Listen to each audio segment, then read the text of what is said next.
Bonjour à toutes et à tous. Merci de participer à cette conférence Préventica sur maintenant subir ou prévenir les accidents.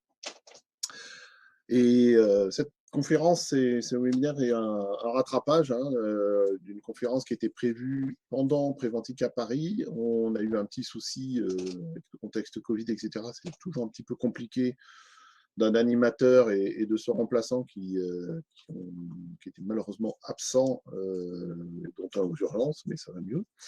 Donc là, on fait ce petit rattrapage qui va être enregistré, ça permettra à tout le monde d'y participer. Donc merci encore d'être là. Je vais laisser quelques secondes euh, aux participants pour arriver.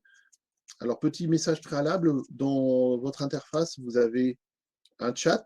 Donc ça, c'est bien pour faire un petit coucou à tout le monde. Et puis, si vous avez des questions le long de la présentation, utilisez l'onglet, le bouton questions. Ça me permet de tracer des questions qui sont posées, d'essayer de ne pas en oublier et de ne pas avoir des questions qui sont noyées à l'intérieur du chat. Et normalement, dans les questions, vous pouvez abonder une question, c'est-à-dire que c'est une question qui a été posée, vous pouvez dire oui, ça, c'est une question qui m'intéresse aussi. Donc, ça me permet de savoir quelles sont les questions prioritaires. On est donc sur le sujet aujourd'hui de la maintenance et de la prévention des accidents en maintenance. Ce webinaire il est centré sur un retour d'expérience, c'est-à-dire que dans la présentation, on va vous expliquer comment on a réussi à travailler sur ce sujet-là, avec une démarche qui est assez complète et qui travaille sur des leviers humains, organisationnels et techniques, qui s'inscrit notamment dans la norme NFX 6400, qui est une norme qui traite de ce sujet-là, qui est sortie en 2019 et qui parle des risques liés aux énergies aux fluides. On va y revenir aussi.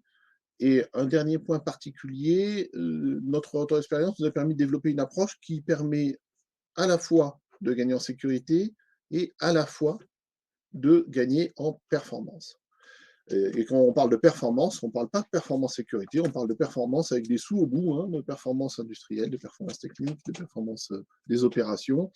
Et ça, c'est aussi important parce que de manière assez pragmatique, c'est beaucoup plus facile de faire de la sécurité et d'investir en sécurité si on va gagner en performance que si on va juste avoir un coût de maîtrise des risques, même s'il est requis.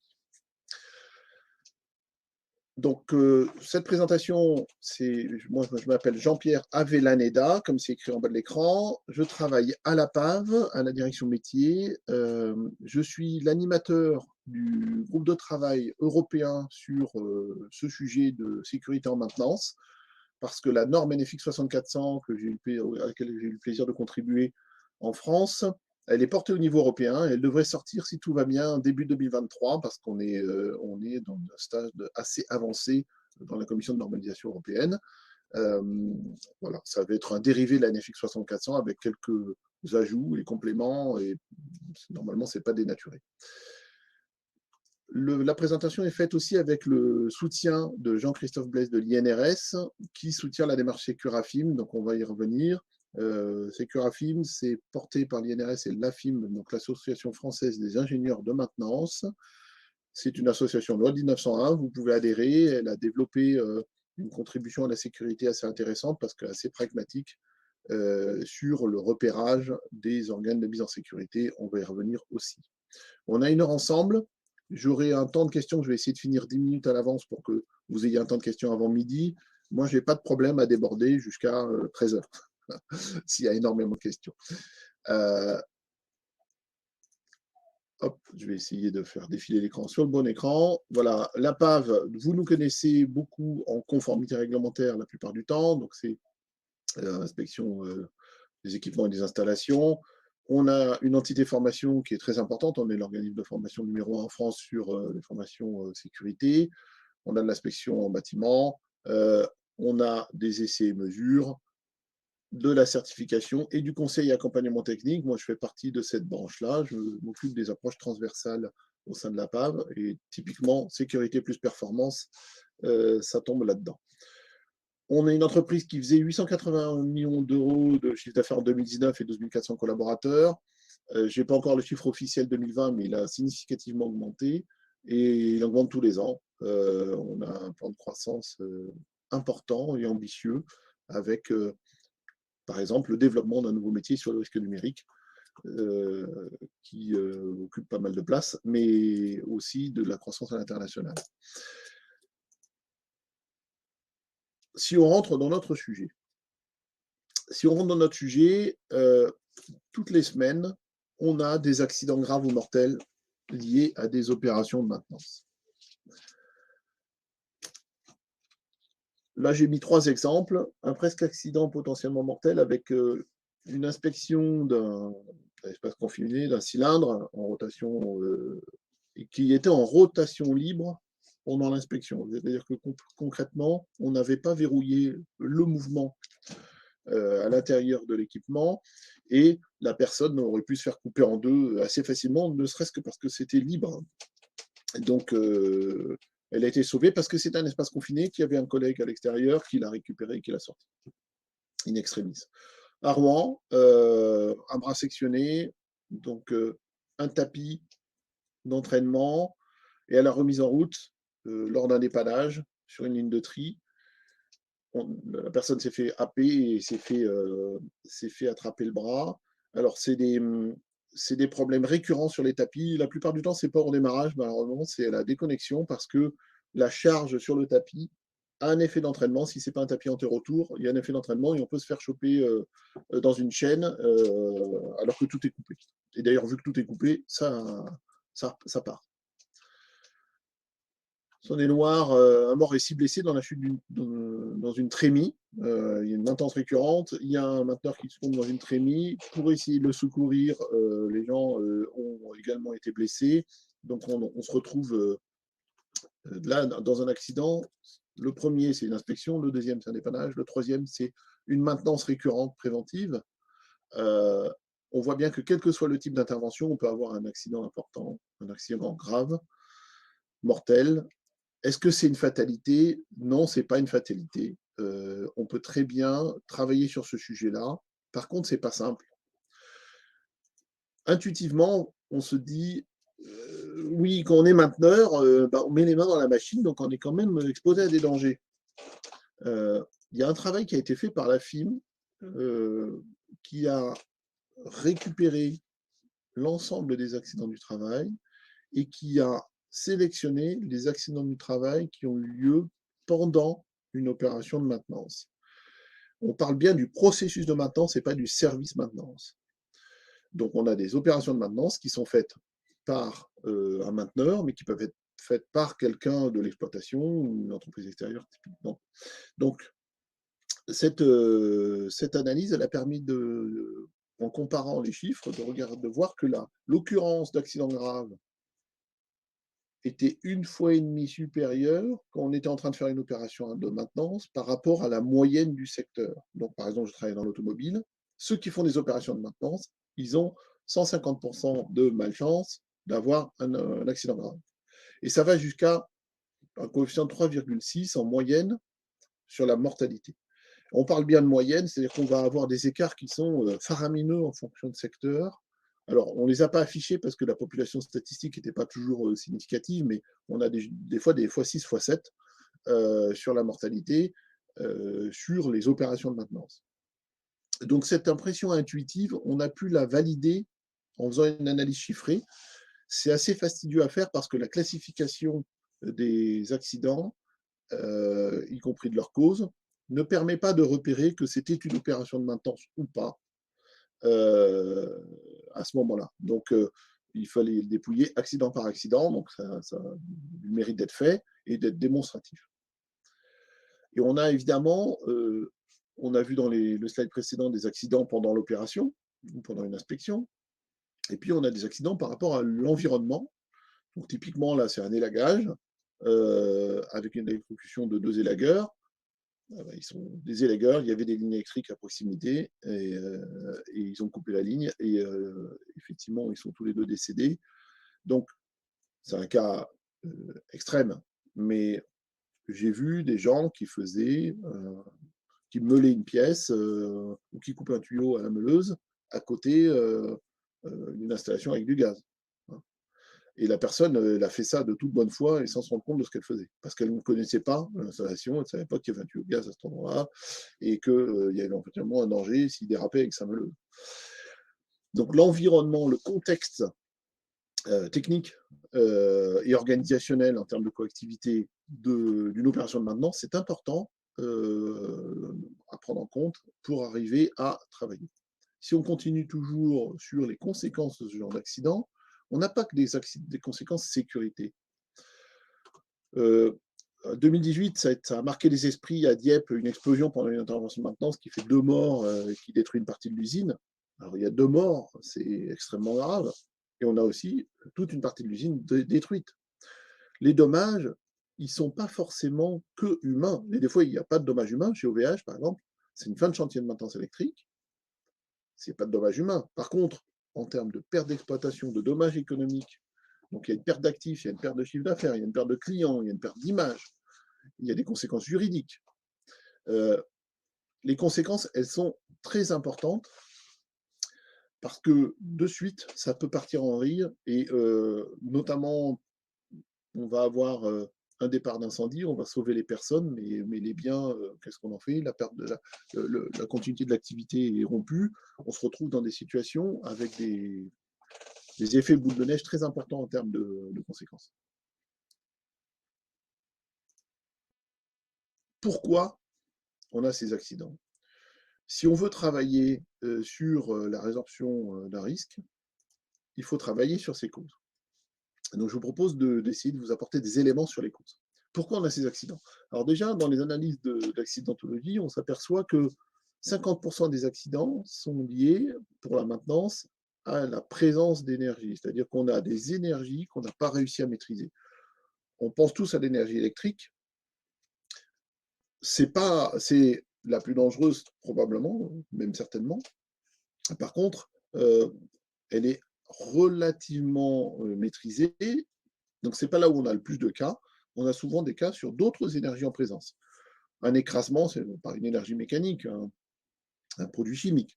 On a tout un tas d'énergies, de la chaleur, du froid extrême, tout un tas d'énergies à maîtriser si on veut travailler en sécurité. Et dans ces accidents, ce qui est notable également, c'est que dans la situation, la victime se croyait en sécurité, c'est-à-dire qu'il n'y avait pas conscience du risque.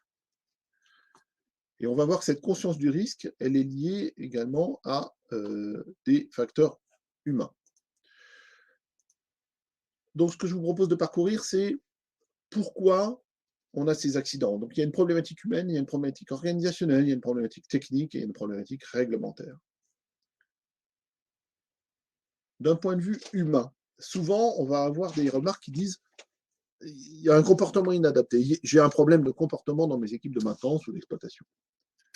Le comportement, c'est un résultat, c'est une conséquence, ce n'est pas une cause.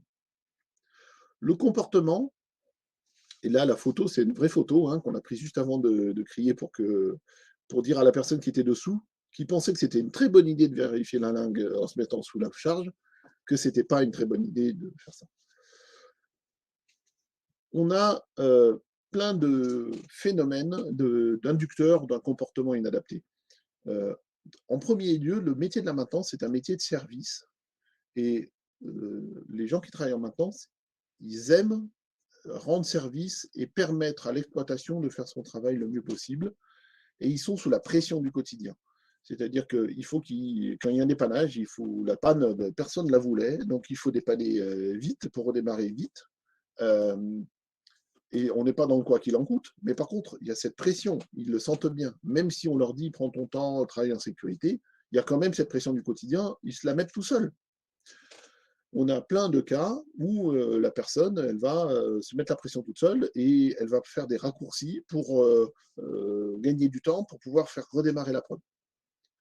Donc, il y a une espèce de bascule, d'équilibre difficile à traiter entre cette pression du quotidien et puis les enjeux sécurité qu'on a plus ou moins en tête. Et donc, dans les inducteurs, on a les habitudes de travail qui ne sont pas toujours bonnes. On a toujours fait comme ça. Une baisse de vigilance qui peut être liée à de la fatigue, mais qui peut être liée à d'autres causes, par de la charge mentale, Je suis sur un préventif et puis on m'appelle pour un dépannage et puis je suis perturbé parce qu'il y a des gens qui tournent autour. Ou, voilà. Donc là, une baisse de vigilance, de la fatigue, c'est un point important. Il y a énormément d'entreprises où ces effectifs de maintenance sont en sous-effectif. Donc, ils ont plein d'heures supplémentaires, de la surcharge de travail qu'ils n'arrivent pas à récupérer. Un problème de temps, il faut faire vite.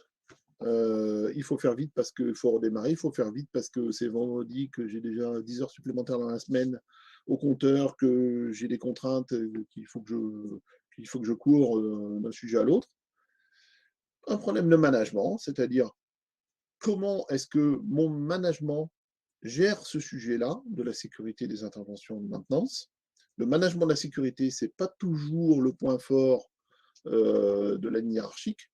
Pourquoi? C'est pas forcément par mauvaise volonté ou par manque de conscience. Des fois, c'est tout simplement parce que l'organisation du travail, vu que les mainteneurs sont souvent très autonomes, fait que les mainteneurs, ils savent ce qu'ils vont à faire, ils vont directement au taf, etc.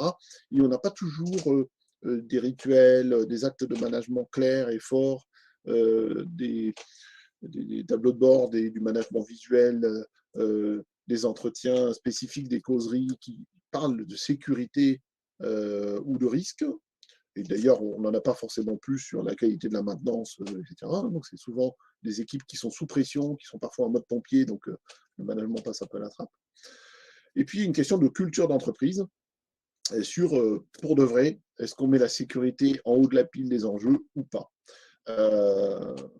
Là-dessus, bien sûr, la sécurité doit être en premier. Après, dans la réalité du terrain, dans la réalité du quotidien, quand on pose des questions du type si vous faites un travail en sécurité, vous allez perdre un client, mais si vous faites un petit raccourci en prenant un peu de risque, vous allez garder le client et, parce que vous allez gagner assez de temps. Qu'est-ce que vous faites pour de vrai? Les réponses ne sont pas toujours claires. Et on a donc un petit souci d'alignement et de perception qui ne sont pas alignés entre les acteurs.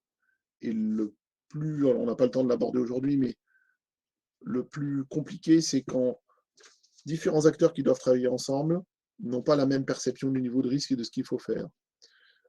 Et ça amène des situations où quelqu'un considère que son collègue va faire ce qu'il faut pour que lui travaille en sécurité, bien sûr, parce que c'est évident, et l'autre considère que l'évidence, elle est là, et ce décalage, c'est une brèche dans laquelle les accidents se glissent.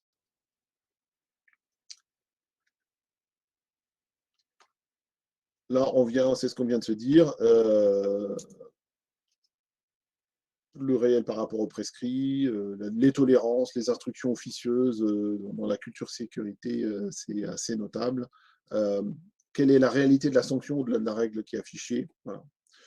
On a tout un tas de facteurs humains qui induisent ce comportement. Donc, retenez une chose, c'est que le comportement, c'est une conséquence et qu'on peut travailler sur ce qui cause ce comportement. Il y a bien sûr la personne, mais c'est un élément parmi X. On change de sujet, on passe à la dimension technique du problème. La dimension technique du problème, c'est qu'en fait, des énergies, il y en a plein.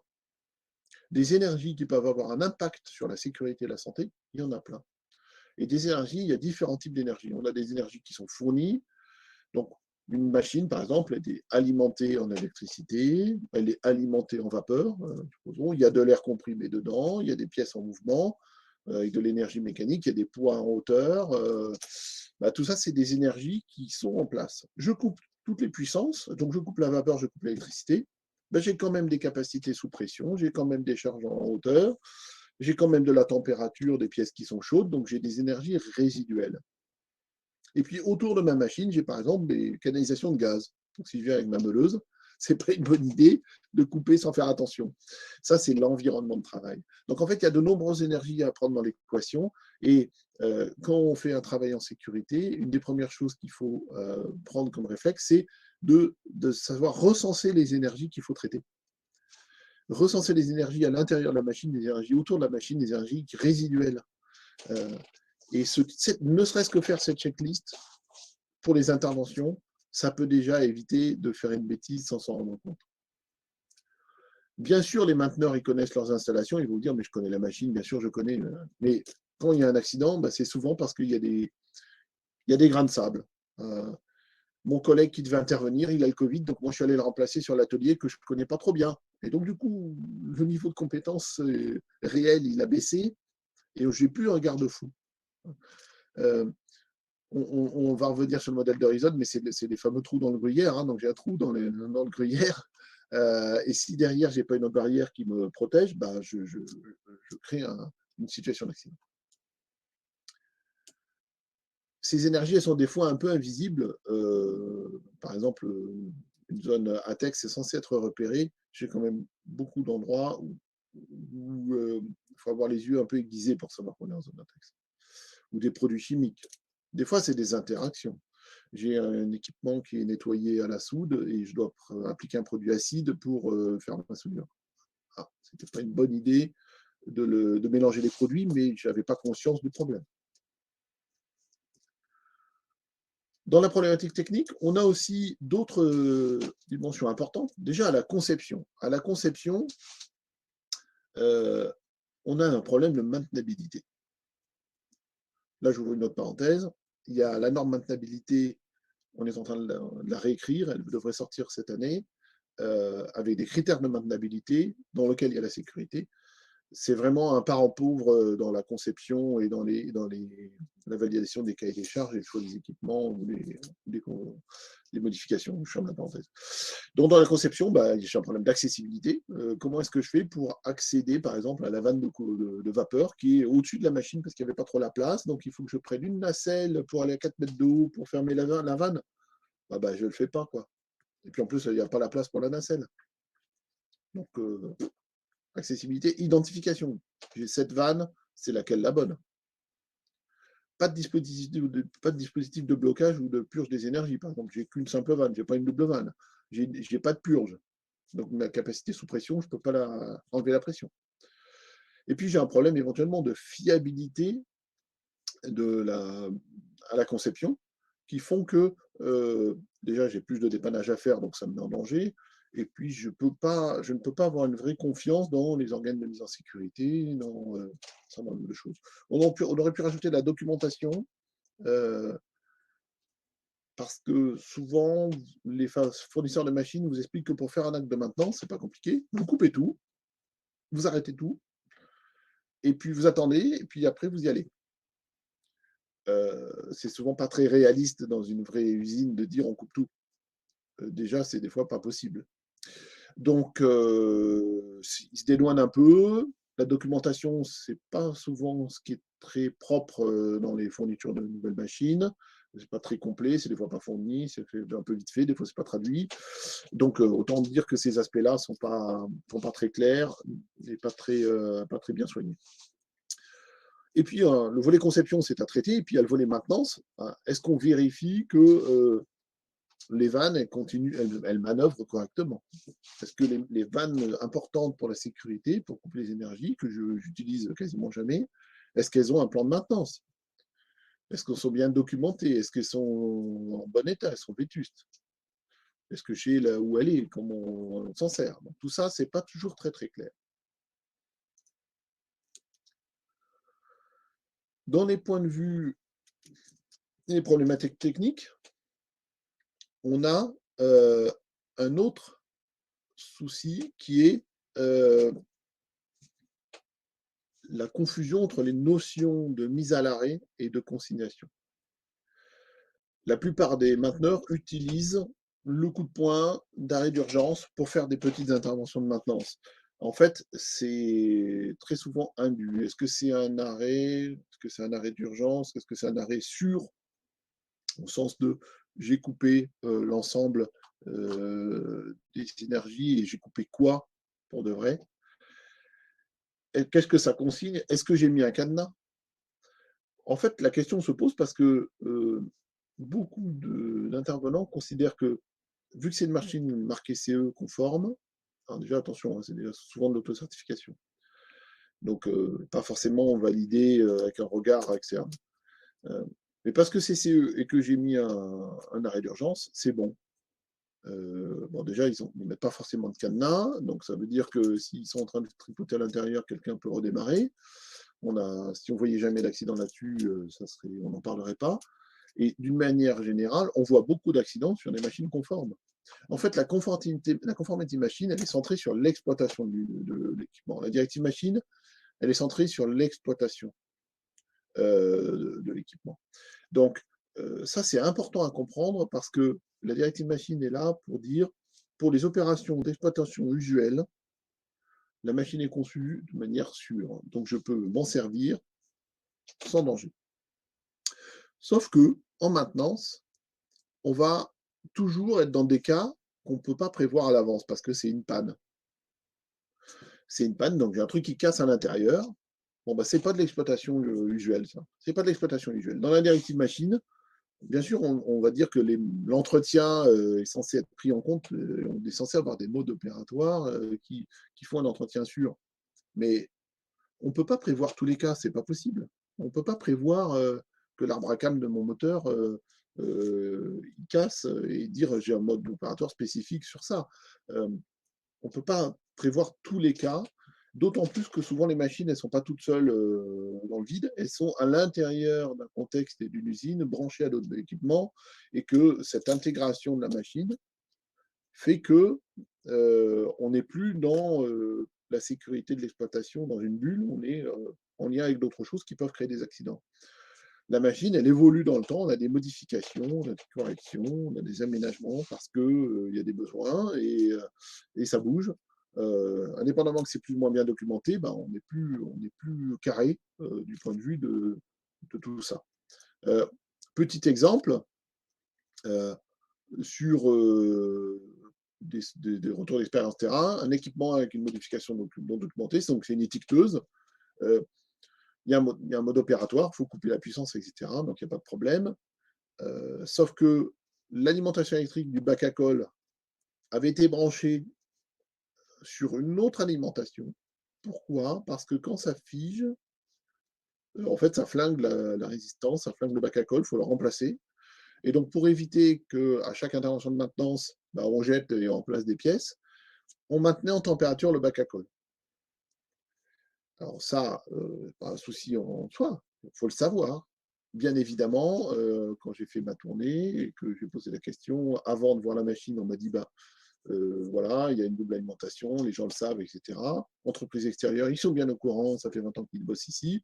Je viens et bah, évidemment, les deux intervenants de l'entreprise extérieure, bah, c'était de nouveau parce que le premier, il avait je sais pas quoi. Le second, il n'était plus là à la retraite et c'était un jeune qui était en remplacement. Et en fait, aucun des deux ne connaissait ce mode opératoire. Ils n'avaient pas les EPI, ils ne savaient pas qu'il y avait la température.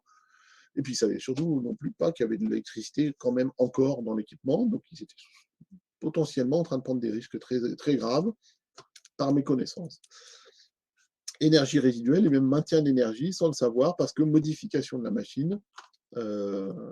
Et là, l'arrêt de la machine, et là, même le sectionnement de l'électricité de la machine, ça ne change rien.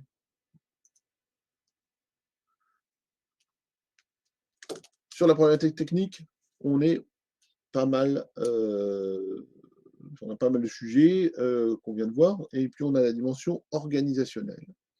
Donc, dans la dimension organisationnelle, souvent l'organisation, elle est floue.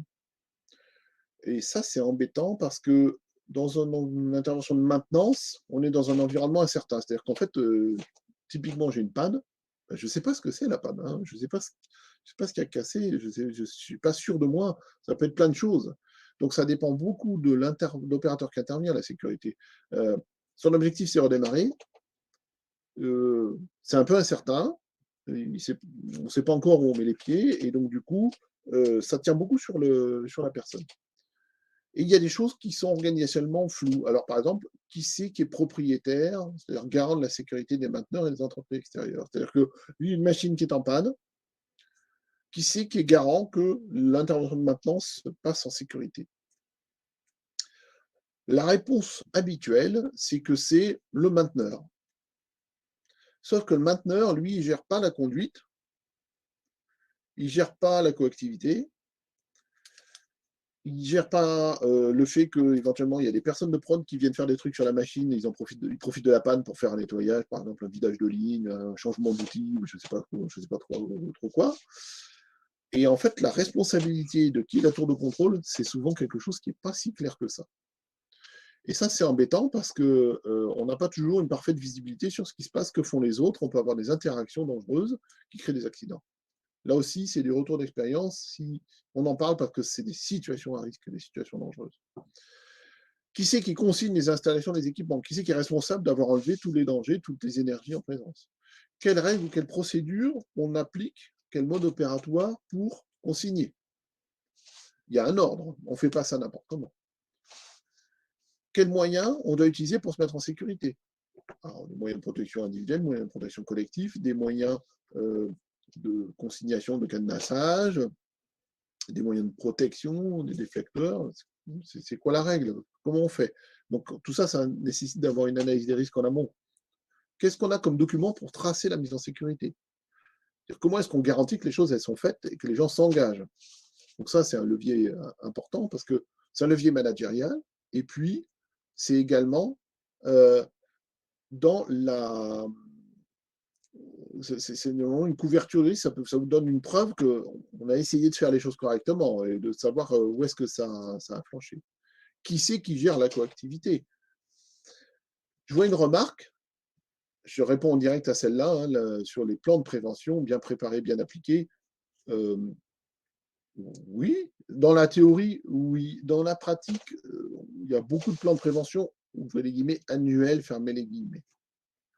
Et des fois, de manière un peu moqueuse, je dis oui, le plan de prévention, il dit que bah, l'eau, ça mouille, le feu, ça brûle, le site, ça pique. Mais en fait, on ne peut pas dire grand-chose parce qu'on est un plan de prévention annuel. Et donc, du coup, bah, ça dépend de l'intervention. En fait, on s'aperçoit que l'analyse des risques, elle est liée à l'intervention. C'est-à-dire que une intervention de maintenance sur une machine, ce n'est pas une intervention d'exploitation. Une intervention d'exploitation, vous dites, j'ai un opérateur qui fait telle utilisation de la machine, donc dans mon DU, j'ai un poste de travail avec des activités. Il y a une activité qui s'appelle nettoyer la ligne. Nettoyer la ligne, il y a des risques que j'ai analysés, donc j'ai donné un mode opératoire et c'est stable. OK. Plan de prévention, j'ai un intervenant de maintenance, il va venir pour dépanner la machine. Oui. Et ce dépannage, c'est quoi? Et donc, effectivement, dans la théorie, le plan de prévention, on est censé faire cette analyse de risque avant l'intervention. Mais on a beaucoup d'entreprises qui, pour gagner du temps, ont fait des plans de prévention annuels parce que les intervenants de l'entreprise extérieure, elle vient toutes les semaines et qu'ils en ont marre de la paperasse et qu'ils le font plus ou moins bien. Il y a des moyens de le faire mieux.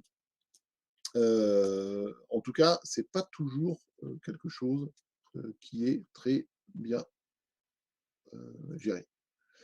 Je suis en train d'essayer de voir comment est-ce qu'on coche les questions. Voilà. Hop. Je ne sais pas si je vais écrire.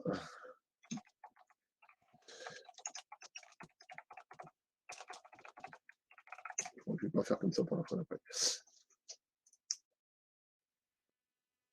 Alors, on s'aperçoit aussi que dans la problématique organisationnelle humaine, on a des gens qui sont plus exposés que d'autres. En fait, la conscience du risque et la compétence, c'est des facteurs importants à prendre en compte. Ce que vous voyez dans les carrés, là, c'est une vision simplifiée du cycle d'apprentissage. C'est-à-dire que quand quelqu'un rentre dans une entreprise, il est novice, il est ignorant, et donc en fait, il n'est pas très conscient du risque parce qu'il ne sait pas trop où il met les pieds, il n'est pas très compétent, et il peut se mettre en danger. Il peut se mettre en danger si on le laisse tout seul, par exemple, dans un atelier, il peut se mettre en danger. Alors, c'est pas censé arriver, sauf que les effectifs de maintenance sont sous tension, il y a des problèmes de recruter, pour recruter, il y a des problèmes de fidélisation. On fait avec ce qu'on a, et voilà, il y a des entreprises, j'en connais, qui ont embauché des gens, la semaine d'après, ils étaient en posté de nuit, le week-end, tout seul. Bon, bah, par définition, leur compétence, elle n'est pas au top. Même si c'est un mainteneur expérimenté, elle n'est pas au top. Il y a 3 piliers de compétences pour un mainteneur. Il y a les techniques, voilà, je sais souder, je connais l'électricité, etc. Il y a le métier de la maintenance, j'ai une méthode structurée de dépannage, travail en sécurité, très bien. Et puis, il y a la connaissance des installations et des équipements. Ce troisième pilier, par définition, quand le gars arrive, c'est un peu plus compliqué, ou alors c'est les mêmes équipements que ceux qu'il connaît déjà. Donc, novice, en danger. Le débutant, lui, commence à savoir que c'est dangereux, et il sait qu'il ne sait pas. Donc, du coup, il fait attention. Le confirmé, il est compétent, et il reste conscient du risque, et tout va bien. Et la quatrième population, qui sont les experts, eux, ça fait 15 ans qu'ils sont là, ils l'ont fait 10 000 fois, et il y a une accoutumance au risque. En fait, leur niveau de conscience du risque baisse. Et ça, c'est quelque chose à traiter, parce que sinon, on se retrouve avec un accident qui est de suite grave. De suite grave, parce que l'expert, il est compétent, il fait ça très bien, etc. Et du coup, il est très accoutumé, il va prendre des raccourcis, et quand ça va tomber, ça va faire très mal. Donc, malheureusement, ça se vérifie dans l'accidentalité qui est mesurée. Donc ça, c'est un point aussi important pour savoir quelles sont les populations. Donc ça veut dire concrètement qu'il faut manager ça. Donc typiquement, les experts, s'il n'y a pas d'animation sécurité par la hiérarchie, s'il n'y a pas des piqûres de rappel, s'il n'y a pas des boucles permanentes pour remettre ce sujet en haut de la pile, la conscience du risque va diminuer. Ils vont faire des choses avec des raccourcis qui ne sont pas OK. Réglementairement parlant, alors, la réglementation aujourd'hui, elle est très structurée sur l'électricité. La réglementation sur le code du travail, elle est très claire. Il y a une obligation de résultat et il y a une obligation d'analyse de risque. On a quelques brochures INRS, on a une utilisation du loto. Alors attention, hein, le loto, des fois, quand on va sur le texte de base, le contenu n'est pas très riche. Et ça couvre une partie du problème. Et puis, depuis 2017, je me suis trompé d'année tout à l'heure, il y a la norme NFX 6400 qui est sortie et qui essaye de donner des clés pour traiter ce sujet-là. Mais réglementairement parlant, on ne vous dit pas trop comment gérer les autres énergies que les énergies électriques. L'électricité, on vous dit comment faire. Le reste, vous faites comme vous voulez, vous avez une obligation de résultat. Donc, il y a un manque de repères. Et ce manque de repères, il est embêtant parce que des contextes multi-énergie, il y en a plein. Voilà, sur le même contexte, j'ai le remplacement d'un moteur frein. Alors là, j'ai la 18510, c'est bien, mais pour les autres énergies, pour mon moteur, ma chaîne d'entraînement, etc., ma charge entraînante, si je dois remplacer la chaîne, je fais comment? Si j'ai des vérins pneumatiques, etc., je fais comment? J'ai coupé la puissance électrique, mais le reste, c'est pas couvert par ça. On a essayé de balayer des causes. Le plan de prévention, c'est un outil intéressant. J'ai plusieurs remarques, plusieurs questions là-dessus. Le plan de prévention, c'est un bon outil, mais interrogez-vous sur comment il est vraiment utilisé, notamment pour les intervenants récurrents, les plans de prévention annuels, etc. Et on a aussi des intervenants en interne, hein. C'est-à-dire que, j'oserais dire, le plan de prévention, il est fait pour les employés extérieurs. Le personnel interne fait-il une analyse des risques systématiques avant chaque intervention? C'est pas sûr. On reprend en miroir les thématiques qu'on a vues. Donc, les thématiques qu'on a vues, il y a la problématique humaine, organisationnelle, technique et réglementaire. Donc, on va jouer sur les compétences et les comportements. On va monter en compétences les équipes et on va travailler sur les indicateurs de comportement, sur la sécurité. Sur l'organisation, on va travailler sur les processus et les méthodes pour traiter le sujet. On va travailler sur l'identification technique des énergies et des organes de mise en sécurité et les modes opératoires de mise en sécurité. Et d'un point de vue réglementaire, on va s'interroger sur la réelle conformité et sur les normes applicables. On est donc sur la mise en place des barrières organisationnelles, techniques et humaines qui préviennent des conséquences inacceptables. Donc, il y a 3 barrières. Elles ont toutes des trous, donc il faut essayer d'avoir le moins de trous possible, mais il faut bien que les 3 fonctionnent pour éviter qu'il y ait un accident. Donc ça, c'est le modèle d'Horizon. La barrière humaine, c'est en même temps le dernier rempart en cas de problème, parce que c'est l'opérateur de maintenance qui va se dire attends, là, avant d'intervenir, ça ne me paraît pas clair. Est-ce que tu es sûr que ça, il n'y a plus de pression dedans? mais on l'a loupé d'un point de vue technique, on l'a loupé d'un point de vue organisationnel. L'humain va être le dernier rempart. Mais en même temps, c'est le premier biais. C'est-à-dire que c'est le même qui va éventuellement chanter la sécurité de la machine pour redémarrer après un dépannage et qui va oublier d'enlever le chante ou de prévenir son collègue ou qui va se faire prendre à son propre jeu à la prochaine intervention. Donc, c'est vraiment quelque chose de très important à travailler. C'est probablement le sujet principal, mais c'est le plus long à travailler. Donc, on commence la plupart du temps sur l'organisationnel, c'est le plus rapide, et on travaille sur le technique et l'humain après sur du plus long terme. Donc, notre retour d'expérience, c'est qu'il faut bien travailler sur les 3 leviers pour traiter complètement le sujet, pour sécuriser les interventions sans perdre de la performance, voire en gagnant, en continuant d'autres actions. Donc, c'est cette combinaison-là, notre retour d'expérience, c'est cette combinaison-là et la meilleure. Concrètement, ça veut dire quoi?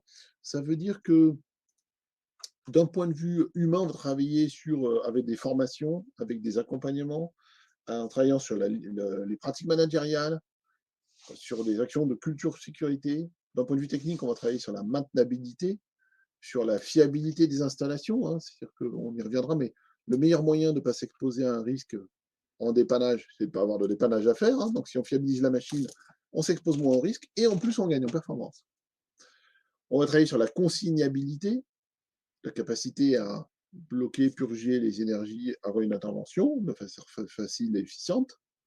On va travailler sur le management visuel du loto. Donc, typiquement, ça, c'est les macarons Securafim qui répondent à cette question-là. C'est-à-dire comment est-ce qu'on arrive à repérer facilement les organes de mise en sécurité des énergies. J'ai un macaron qui me dit attention, là, il y a une bonne vapeur qu'il faut prendre en compte, là, il y a de l'air comprimé, là, il y a l'électricité, là, il y a une charge en hauteur, il faudra mettre une béquille. Donc, c'est des macarons sur la machine. L'intérêt, c'est que en arrivant devant la machine, je vais voir et je vais pouvoir prendre en compte ça. Et puis, d'un point de vue organisationnel, on va travailler sur les procédures et les processus en même temps de mise en sécurité, mais en même temps de maintenance, pour bien intégrer la sécurité dans la maintenance, le système de management de la sécurité, les éléments d'un FX 6400. Et le retour d'expérience, c'est que, bien évidemment, c'est très complet. On peut se dire c'est trop, on n'arrivera pas à tout faire à la fois. C'est pas faux. En fonction du contexte, des enjeux, de la maturité, des équipes en place, des priorités que vous avez, on va commencer par des sujets différents. Par exemple, dans une entreprise agroalimentaire, on a commencé d'abord par l'organisation, on a clarifié les règles, les responsabilités, les rôles et missions de chacun sur le sujet, les étapes, les processus, les documents, donc on travaille sur l'organisation. Et on a fait ensuite une formation pour bien expliquer cette organisation et donner une méthode d'analyse des risques, en embrayant sur un aménagement, une amélioration technique des choses et le repérage, le macaronnage. En pharma, on a commencé par le macaronnage. On a dit on commence par mettre des macarons, faire des fiches loto sur chaque machine pour repérer les énergies et repérer les choses pour chacun. Et on a embrayé derrière sur de la formation. Donc, selon le contexte, on va commencer par un sujet ou un autre. Et ça se décide en fonction vraiment d'une analyse, d'un petit diagnostic à faire. Donc, sur le management visuel loto, parce qu'effectivement, ça faisait partie des points d'accroche de la conférence, c'est ce que j'évoquais tout à l'heure, c'est qu'un film, c'est ces fameux macarons qui permettent de ne plus cacher les énergies, mais les rendre visibles et d'avoir un réflexe du mainteneur qui dit ah, tiens, j'ai un macaron bleu, il y a marqué 3 sur 7, ça veut dire qu'il y a 7 organes de consignation.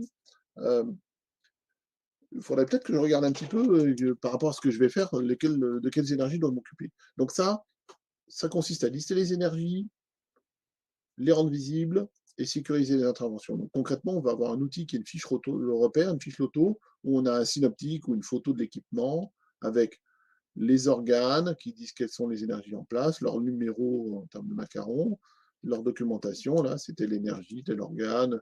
Qu'est-ce qu'il faut faire? Par exemple, il faut ouvrir et tourner pour faire la manœuvre de mise en sécurité. Qu'est-ce qu'on vérifie ou on observe après pour vérifier que ça s'est bien passé? Les énergies résiduelles qui vont rester après avoir fait le mode opératoire.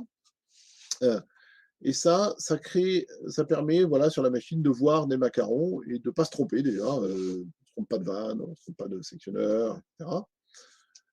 De donner des réflexes. Et c'est mieux de l'anticiper en conception parce que forcément, c'est plus lourd de le faire après, mais on fait comme on peut là aussi. Alors, j'ai une question sur les novices, hein, les intérimaires, les apprentis. Bah, laisser les novices sur la maintenance de l'installation. Donc, je répète les trois piliers de compétences. On a des parcours métiers à la base maintenance, hein. Les trois piliers de compétences du mainteneur, c'est les techniques, donc l'électricité, voilà, la pneumatique, etc. Donc, il peut être novice sur les techniques, des objets, des équipements qu'il va maintenir. Il peut être novice dans le métier, donc il est débutant. Donc, effectivement, si c'est un apprenti, c'est un débutant sur le métier. Si c'est un intérimaire, il peut être confirmé. Alors, en débutant sur le métier, c'est bah, je sais travailler en pensant à me mettre en sécurité, en faisant le dépannage dans le bon sens, c'est-à-dire que je ne tripote pas tout avant d'essayer de comprendre ce qui se passe. Je fais un compte rendu après mon intervention, etc. Je m'articule avec les exploitants, c'est le métier. Et puis, la connaissance de l'équipement, bah, je prends un super mainteneur qui sait tout faire, il se retrouve face à une machine qu'il ne connaît pas, il sera moins bon, hein. Donc, ça fait partie des piliers de compétences, la compréhension, la connaissance des équipements, de leur fonctionnement, de leur, euh, voilà, de comment ils sont construits, de leur fonctionnement externe et interne, à l'intérieur, ça marche comment. Donc, c'est ça les novices. Euh, je reviens au loto. Donc, le repérage. La norme NFX 6400, si vous ne la connaissez pas, ça permet d'appeler les choses de la même manière, de donner des notions clés, de tuer quelques fausses croyances, de dire sur quoi il faut travailler pour avancer. Et typiquement, on va se retrouver avec une notion très importante qui est l'analyse des risques avant l'intervention, pour se dire c'est quoi les énergies en présence et comment est-ce que je vais me mettre en sécurité par rapport à chacune de ces énergies en fonction de l'énergie, de mon intervention, du contexte, de là où est la machine, etc. Donc, on aura de l'isolation renforcée, de l'isolation simple, je vais y revenir. Mais un des points clés au cœur de la norme, c'est de dire qu'il faut mettre en place un réflexe d'analyse des risques systématique avant chaque intervention. Donc là, c'est un exemple d'une mission qu'on a fait où on se donnait, on fait des actions sur la culture sécurité, on met des règles d'or, on fait des campagnes de com, on fait des visites comportementales, etc. Ça nous permet d'ancrer cette pratique d'analyse des risques systématiques. C'est pas forcément long, hein. À la limite, la personne, elle a sa boîte à outils dans la main, elle est dans la machine en panne. Ce qu'on lui demande, c'est de poser la caisse à outils par terre et de regarder et de se dire, OK, pour me mettre en sécurité, à quoi je dois penser. Il faut qu'il y ait un réflexe systématique. C'est pas forcément long, mais il faut qu'il y ait un réflexe systématique parce qu'en plus, il y a des choses qui peuvent avoir changé par rapport à ce qu'il connaît du contexte. Un deuxième point fondamental de la norme, c'est cette notion de processus de mise en sécurité. En fait, il y a 4 processus de mise en sécurité qui ont été déterminés. L'analyse de risque va dire, en fonction de mon contexte d'intervention, de la machine, de l'énergie, etc., je vais choisir le bon mode de mise en sécurité. Idéalement, c'est l'isolation renforcée, c'est-à-dire que j'ai supprimé le danger, j'ai enlevé l'énergie de l'équipement. Donc, j'ai fermé l'alimentation, j'ai purgé, j'ai attendu, tout est bon. Ça, c'est idéal. Ce n'est pas toujours facile. Il y a un autre processus qui est l'isolation simple, c'est-à-dire que je fais que fermer. Et j'ai éventuellement des mesures compensatoires. Si je me dis que, par exemple, l'isolation renforcée, c'était vraiment trop compliqué à faire ou pas si nécessaire, mais voilà, c'est pas forcément hyper dangereux, mais peut-être embêtant quand même d'avoir une fuite. J'ai fermé la vanne, mais ça fuit quand même, donc j'ai un déflecteur. Bon, c'est une mesure compensatoire. Après, ça, c'est pour le cas des interventions avec remplacement. C'est-à-dire que je suis en train d'ouvrir, mettre les mains dedans pour faire des trucs. Et puis après, j'ai de l'observation, du diagnostic, du réglage. Là, on voit bien qu'on ne va pas tout couper. Des fois, c'est ce qui est écrit dans la documentation machine, c'est pas réaliste. Donc là-dessus, on a la neutralisation d'énergie par les commandes. Donc typiquement, c'est l'arrêt, le fameux coup de poing rouge. Celui-là, je vais peut-être m'en servir dans ce cadre-là, avec un cadenas, donc une mesure technique, une mesure organisationnelle, c'est-à-dire que je ne veux pas qu'il y ait de la coactivité, que quelqu'un tripote en même temps. Ça me permet de faire ce que je dois faire comme mainteneur de manière classique, c'est-à-dire faire des interventions où la machine, elle est ben, elle n'est pas complètement purgée de toute énergie. J'ai juste un petit truc à faire, un réglage, je remets le capteur en place, j'en ai marre. Par contre, j'ai un tapis d'entraînement, etc. Ben, je mets le coup de poing, je mets mon cadenas, je règle mon capteur parce que j'ai rien à toucher, et je reviens, j'enlève mon cadenas, c'est bon. Mais je ne fais pas ça n'importe comment. Et puis, j'ai des cas où je suis obligé de faire un acte de maintenance, la machine en fonctionnement. Bah, typiquement, le diagnostic et les essais. Pour diagnostiquer un dysfonctionnement, des fois, il faut que la machine elle tourne pour voir qu'elle ne marche pas bien, et on fait des essais pour voir qu'elle marche bien. Et des fois, pour faire ça, je suis peut-être un peu obligé d'être très très près de la machine pour le faire. Donc là, c'est ce cas-là. La NFX 6400, elle distingue bien ces quatre processus de mise en sécurité, et elle dit qu'il faut absolument bien cadrer la frontière entre chacun de ces cas. L'analyse des risques doit clairement dire dans quel cas on se situe avec des critères objectifs, et tout le monde doit bien être au courant qu'on est à l'intérieur de cette colonne-là, pour que tout le monde travaille ensemble de manière propre et coordonnée, avec une mise en sécurité qui est verrouillée, stabilisée.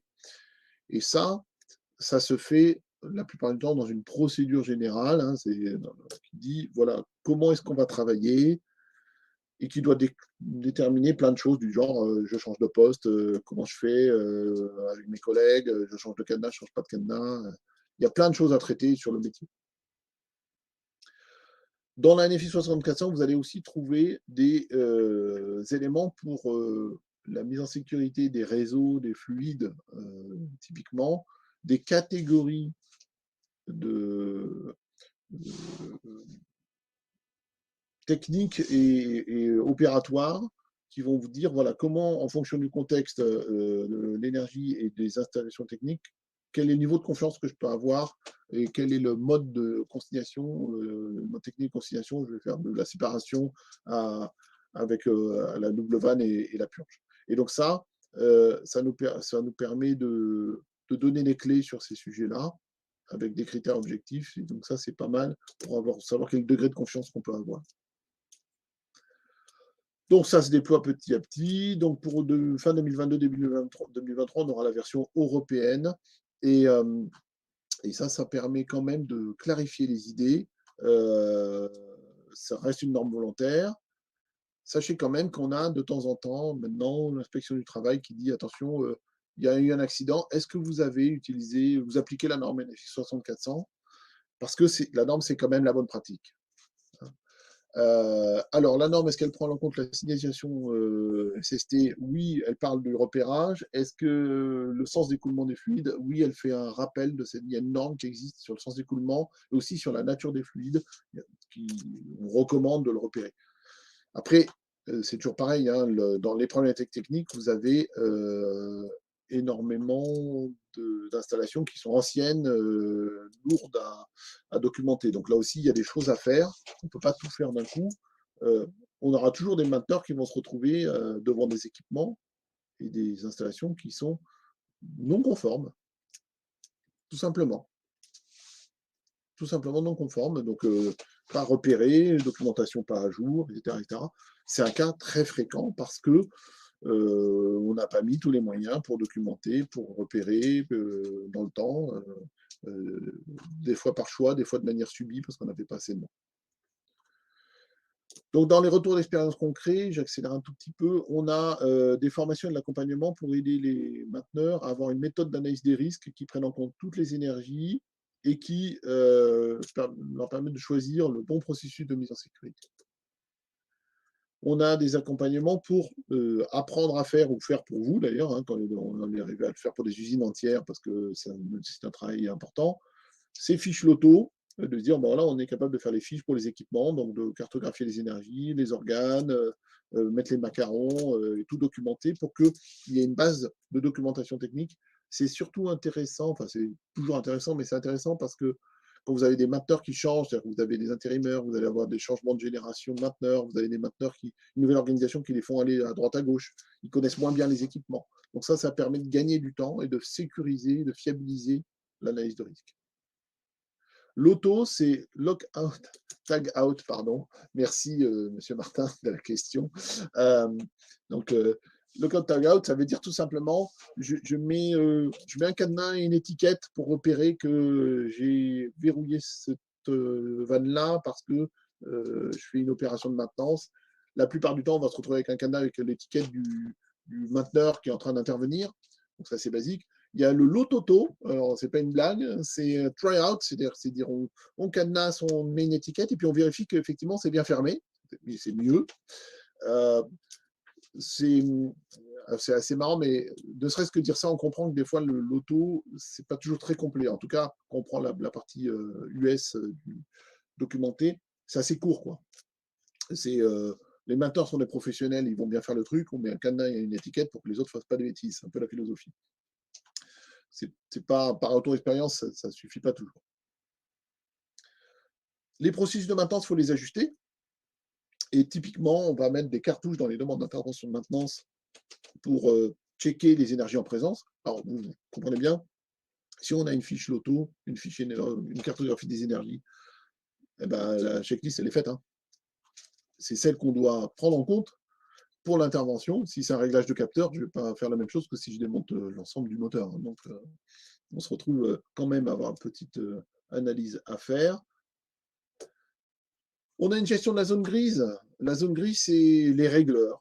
Les opérations de maintenance faites par des personnes qui sont souvent pas dans maintenance et qui sont régies par des processus de production. Typiquement, la maintenance en production, les régleurs, toutes ces tâches-là. Souvent, c'est pas très clair sur quand ils font des choses, sur jusqu'à quel point ils s'arrêtent. Euh, ils auront l'habitude de travailler en exploitation la plupart du temps sur des logiques de mode opératoire, de DU, de poste de travail. Donc, soit on arrive à rentrer dans ces cadres-là et on fait un mode opératoire sur des opérations récurrentes qu'ils font, soit c'est vraiment de la maintenance et là, il faut qu'ils rentrent dans la logique de processus de maintenance en zone inconnue, avec analyse des risques, où on se pose des questions. Autre sujet sur lequel c'est intéressant, c'est de mettre du management visuel des mises en sécurité. Donc, quand on a des opérations très récurrentes, on peut faire un petit tableau à double entrée en disant voilà toutes les opérations en liste. En colonne, vous avez des catégories, des types de modes opérateurs de mise en sécurité qui prennent en compte plus ou moins l'énergie, parce qu'il y a eu une analyse de risque qui a été faite avant, et toutes ces opérations récurrentes, alors c'est typiquement des préventifs, mais ça peut être des dépannages récurrents, genre un réglage, un débourrage, c'est préanalysé et ça permet de travailler de manière efficace. On va aussi travailler sur les travaux neufs et amélioratifs. Parce que la NFI 6400, elle donne des prérequis. Il faut être conforme. Il faut que les modifications soient, dans le principe, il faut qu'on les gère, les dispositifs de mise en sécurité, les arrêts d'urgence, les barrières immatérielles, les réarmements, la coactivité. En fait, il y a des choix de conception technique où il faut se dire, OK, sous tous ces choix-là, c'est lesquels que je fais. Donc là, les directives de conception, il faut les travailler, les processus de conception, de documentation, il faut les travailler sous peine d'avoir des soucis. Oui, donc effectivement, la communication est indispensable et d'ailleurs, dans le travail sur les processus, on fait des points de contact, notamment en amont et en aval, entre maintenance et production. En amont, on est bien d'accord sur ce qu'il faut faire, le périmètre qui est responsable de quoi, qui gère quoi en termes de sécurité, etc. Et on stabilise la situation, on crée une bulle protégée, et en sortie, on ferme la bulle et on se met en contact en disant on peut redonner la main. Et il y a aussi le management de la préservation de la bulle, qui est le fameux propriétaire. Euh, Là, les plans, la documentation, le niveau de conformité, tout ça, faut que ça soit bien clair. Si on travaille sur ces processus, travaux neufs amélioratifs, processus documentaires, c'est un sujet intéressant aussi parce que ça permet d'éviter plein de problèmes. Si on a une machine bien documentée, avec la documentation accessible à jour, eh ben, forcément, ça se passe mieux. Plutôt qu'un truc qu'on découvre où rien n'est à jour et on est tout seul à se gratter la tête. Il y a du cadenassage. Dans l'ANFI 6400, vous allez prendre peur. Il y a 3 niveaux de cadenas avec 3 couleurs. Des cadenas rouges pour les organes de mise en sécurité, des cadenas verts pour le responsable d'intervention qui va cadenasser une boîte à clés et des cadenas jaunes pour chacun des intervenants. Donc c'est la version plus avec une philosophie qui est un cadenas, c'est une vie. Donc ça, c'est très bien. Ça fait souvent peur. Alors, le retour d'expérience, c'est que ça fait peur, mais en fait, c'est pas ça, contrairement à ce qu'on pourrait croire, c'est pas la chose difficile à mettre en place. La plupart du temps, c'est très vite compris, très vite mis en œuvre, même par des gens qui n'ont pas été formés. Donc là, typiquement, c'était le cas. On avait commencé à former les gens de l'usine et on est tombé en faisant des visites sur des techniciens de maintenance qui avaient déjà mis en place alors qu'ils n'avaient pas été formés. Euh, et ça n'a pas posé de soucis parce que les mainteneurs comprennent bien l'intérêt de mettre des cadenas quand même. Un cadenas a une vie, c'est clair. On n'oublie pas Roger qui était parti faire un dépannage vite fait. Et quand il est revenu, on n'a pas redémarré l'installation. Il ne s'est pas pris une décharge désagréable dans la tête. Donc ça marche bien. Il faut travailler sur la gestion des clés, sur les documents, euh, notamment l'intervention n'est pas finie le week-end, qu'est-ce qui se passe le week-end, comment est-ce qu'on trace les choses. Tout ça, c'est des choses sur lesquelles on peut travailler. Et puis on travaille sur les processus de maintenance. Donc si vous prenez la zone rouge, vous avez un arbre des causes d'accident. Et si vous creusez la ligne verte, vous êtes sur la cause liée à la pratique du métier. Par exemple, la maintenabilité à la conception, ou la proportion curative excessive, ou le management de la sécurité, ou le repérage visuel, ou la préparation des travaux. Et si on travaille sur cette cause racine, on va avoir un bénéfice en haut et en bas. C'est-à-dire qu'on va avoir un bénéfice en réduisant les accidents, on va avoir un bénéfice sur la qualité et la performance de la maintenance. Et ça, c'est notre approche, c'est de dire c'est beaucoup mieux de travailler sur les causes racines, qui sont des causes liées à la pratique du métier, parce que si vous travaillez là-dessus, vous allez gagner sur les deux tableaux. Pour arriver à ça, il faut de l'accompagnement au changement, de la com pour changer les comportements sur le terrain. Donc, on fait des campagnes de publicité, d'affichage, des campagnes de com, tout ce qu'on peut avoir comme support de com, des médias, des séminaires, des activités avec les équipes, flash, voilà. Tout ce qui peut changer, tout ce qui peut être de l'accompagnement au changement. On va avoir un travail sur le dilemme de la perte performance sécurité parce que même si les gens ne le disent pas et les premiers à y penser, c'est l'encadrement intermédiaire, ils se disent ok, c'est bien gentil leur sécurité, mais moi je dois produire et moi j'ai des objectifs qualité, productivité, etc. Donc ok, on fait la sécurité en un, mais ils ont quand même toujours cette pression sur la performance. Donc ça, il faut le travailler et notre position, c'est de se dire si on raisonne sur du long terme, on va être capable de gagner sur les deux tableaux. Donc, bien évidemment, la mise en place de l'organisation, des compétences, des formations, des règles sur la mise en sécurité, ça va faire perdre de performance. De la performance, il ne faut pas se cacher les yeux. On va prendre 5, 10, 15, 20 minutes de plus pour faire l'analyse des risques, mettre des cadenas qu'on ne faisait pas avant, parce qu'on prenait des risques. En fait, on prenait des risques pour gagner 5-10 minutes. Donc ces 5-10 minutes, il faut les remettre. Si on est capable d'aller plus loin dans la démarche sur du moyen terme et de travailler sur la consignabilité, donc que les vannes ne soient pas à 4 mètres d'eau, qu'on a un management visuel, on a des macarons, on a des fiches, on a des modes opératoires, eh ben, on va beaucoup plus vite faire des analyses de risque, beaucoup plus vite faire les opérations de mise en sécurité. Donc, à minima, on s'est remboursé. Et puis, si on continue, on va travailler sur les bonnes pratiques, on va faire de l'amélioration continue, on va fiabiliser les installations, on va faire de l'amélioratif. Et là, ça, c'est très bon parce qu'on va continuer à améliorer la sécurité et on va du coup passer la ligne et gagner en performance en même temps. Donc, si on se projette sur du moyen long terme, on est capable de gagner en même temps. Et ce n'est pas du vent, ce que je vous raconte, c'est qu'on a fait des mesures, c'est-à-dire qu'on a mesuré combien ça coûtait de se mettre en sécurité et combien on avait réussi à regagner en avançant. Et donc, sur 2 sites avec 150 interventions, etc., on s'est aperçu que en moyenne, on avait mis 7 minutes de plus par intervention. Donc, c'est la flèche vers la gauche, là. Ça coûtait 7 minutes par intervention. Ces 7 minutes, c'était 0,9% de TRS. Par contre, on avait gagné 2 tiers en sécurité. Alors, pour les 2 tiers, on a dit isolation renforcée, isolation simple, neutralisation, le travail sous énergie. On a dit, on avait sauté combien de cases en moyenne? En moyenne, beaucoup. Donc, ils vivaient dangereusement. Et donc ça veut dire quand même que, déjà, c'était beaucoup moins gros que ce qu'ils percevaient, donc mesurer le coût en performance, c'est intéressant. Et en plus, on s'est aperçu que les sites qui étaient plutôt matures en maintenance, c'est-à-dire qui ne faisaient pas beaucoup de dépannage, qui faisaient plus de préventif, qui étaient à peu près carrés sur les plans, etc., en moyenne, ils avaient perdu 0,2 points de TRS et pas 0,9. Ce n'est pas le trait du crayon, mais ça commençait à y ressembler. Et quand on a commencé à mettre en place des moyens techniques, eh ben, le 0,2 points, on les a effacés et on a commencé à gagner, quoi. Donc ça, c'est intéressant. Il y a une question, je répondrai aux questions à la fin. Donc notre approche, c'est un accompagnement global sur la sécurité et la performance. Donc on va faire du conseil, de l'accompagnement technique, des formations pour tous les publics, des sensibilisations de CODIR, hein, j'ai une remarque là-dessus, des formations sur les entreprises extérieures, sur les règles de l'entreprise, les préventeurs sur l'audit de ce truc-là. En technique, on en a parlé, en conseil, on en a parlé.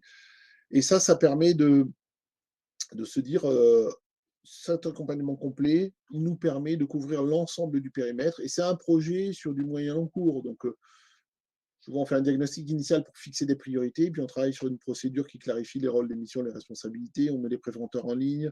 On a un travail sur comment est-ce qu'on gère les entreprises extérieures pour pas que ça dérape là-dessus. On teste, on forme les équipes pour qu'ils mettent en place et qu'ils soient formés à l'analyse des risques et à la nouvelle organisation en même temps. On déroule. Et puis en parallèle, on travaille sur le plan technique et puis sur des sujets spécifiques, alors typiquement les espaces confinés ou les plans de prévention ou la fiabilisation. Donc ça, ces projets, c'est ce qu'on appelle la démarche haute, humaine, organisationnelle et technique. C'est des projets qui peuvent être modestes. On peut commencer par des briques. Hein.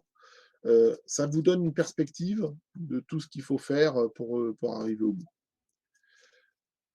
Il est midi 5, je vais rebalayer les questions. N'hésitez pas à en poser d'autres, je vais repartir du bas.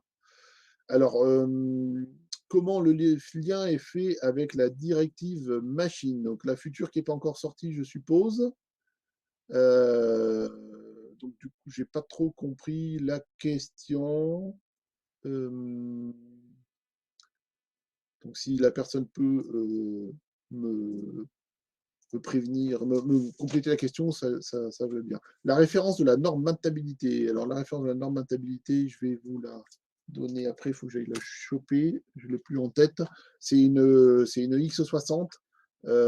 Par contre, je n'ai plus son numéro en tête. Je vais vous la donner. Elle sort en 2022.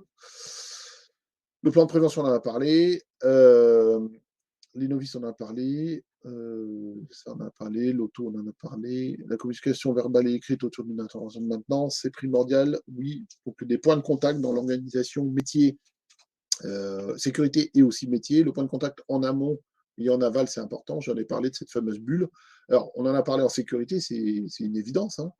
En qualité de maintenance, c'est une évidence aussi. C'est-à-dire que si vous envoyez un mainteneur dépanner une machine et que quand il arrive, l'exploitant n'est plus là parce qu'il est parti en pause, pour dépanner, c'est quand même plus compliqué hein, de savoir qu'est-ce qui ne marche pas.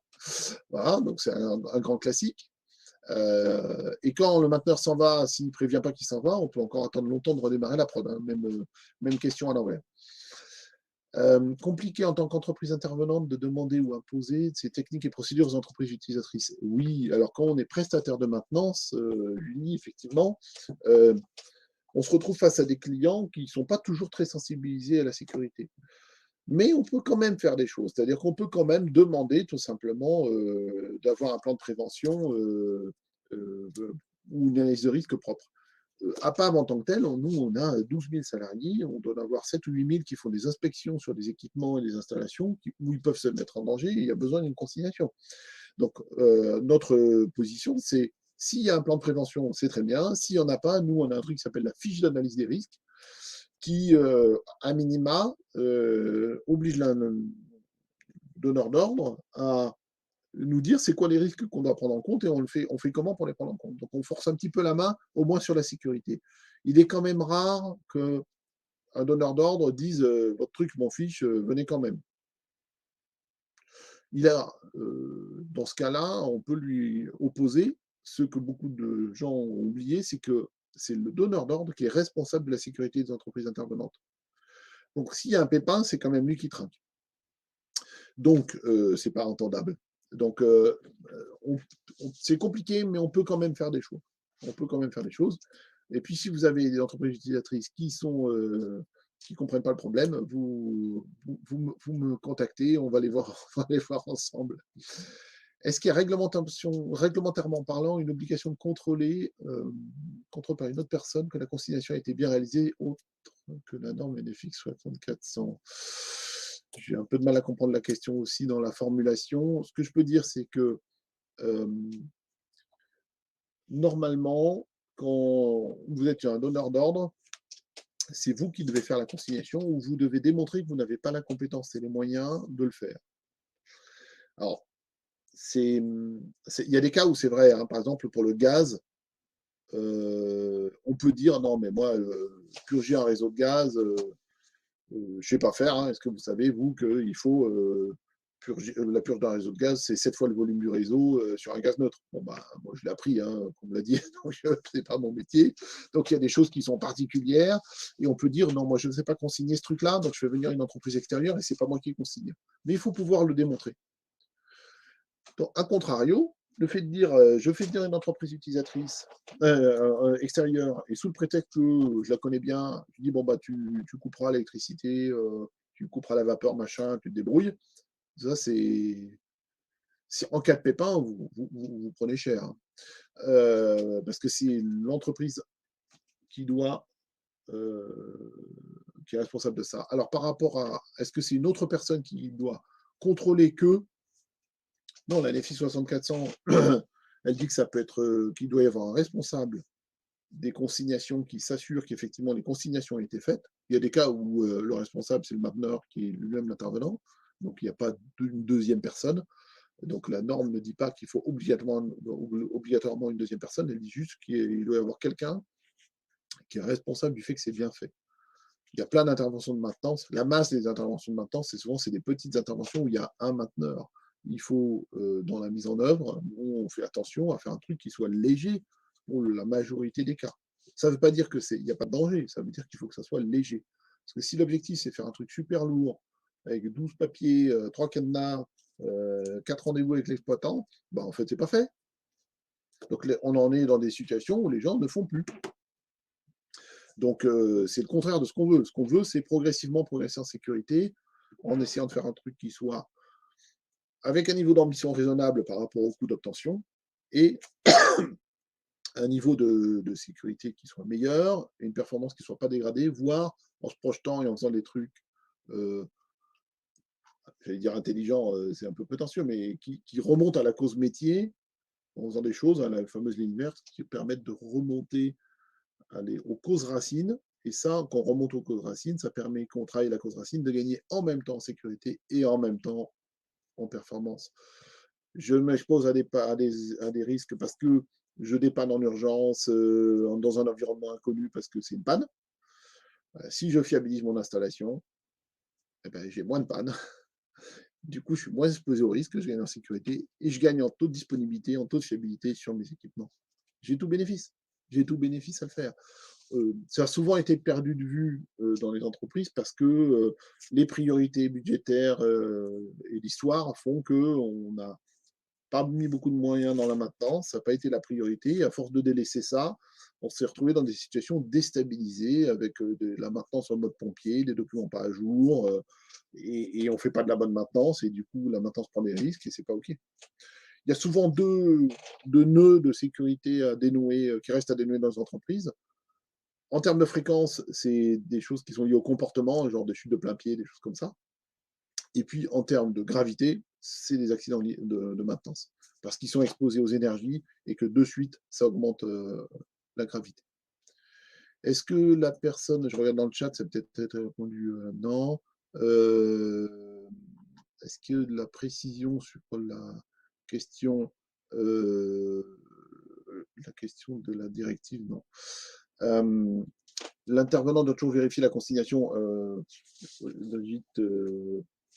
Alors, dans le cadre de la 1810, bien sûr, dans le cadre de la NFI 6400, c'est ce qui est recommandé aussi. Vérifier l'absence d'énergie, ça fait partie du processus de base de mise en sécurité d'une énergie. Évidemment, on dit à la personne, Vous avez, pardon, vous avez enlevé de la vapeur, très bien. Vérifiez qu'il n'y a plus de vapeur. C'est pas toujours hyper simple à faire quand même, hein. C'est comme quand on dit les organes de mise en sécurité, on doit vérifier qu'ils fonctionnent bien. Pour vérifier qu'ils fonctionnent bien, ça veut dire qu'on vérifie l'étanchéité, par exemple, d'un réseau. C'est pas toujours très facile. Parce que tout simplement, ça n'a pas été prévu. À la conception, on n'a pas prévu la consignation, la consignabilité, hein, c'est un néologisme. On l'a pas prévu. Donc, déjà, il n'y a pas les vannes qu'il faut. Et alors, c'est pas forcément repéré comme étant un organe à mettre en plan de maintenance. Donc, les tests qui permettent de vérifier que l'organe de mise en sécurité fonctionne bien, c'est encore moins prévu, quoi. Donc, voilà, je reste à l'écoute des questions. Je vois que dans le chat, on commence à avoir des gens qui vont déjeuner, c'est très bien. Est-ce que Denis, j'ai répondu à votre question? Oui, super. Il y avait juste une question du début de Franck où j'ai pas bien compris la question. Donc, et puis je dois vous donner la référence de la norme maintenabilité, ce que je vais faire de suite. Ça va me permettre d'avoir votre réponse. Alors, hop. En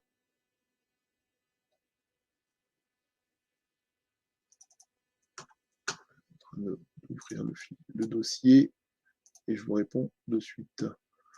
Bon, c'est pas bien, hein, parce que je fais partie du groupe de travail, je devrais la connaître par cœur, mais